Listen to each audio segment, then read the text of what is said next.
As fences like this didn't always do the job. Last year, the crowds got too big, the fences couldn't hold them, but police are trying a new strategy this year to keep the crowds contained. The tents are up, the stages are up, and the excitement is sky high for people like Kelly Brizendine, who are already looking forward. I think a lot of the free events also help that, which makes it a little bit more fun. More fun, but also more crowded. And last year, the crowds were more than could be contained. When a free show reached capacity at Auditorium Shores, people jumped the fences. Mounted Patrol were overwhelmed trying to break up a riot at Beauty Bar a few days later, and it showed police that their South by plan was no longer working. That was a successful plan, a successful strategy that worked in years past.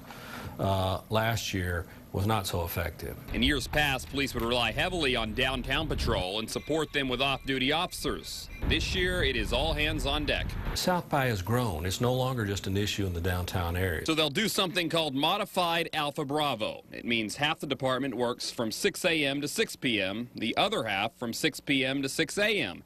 During South by, half the department will be on that schedule for the first part of the event, half for the remainder of the event. It all means around 400 officers will be on duty at any given time, about 200 more than usual. On average, maybe a quarter of the department will be addressing on duty and available to address any kind of issues. Assistant Chief David Carter says they also are coordinating with South by events to keep crowds like this from happening again.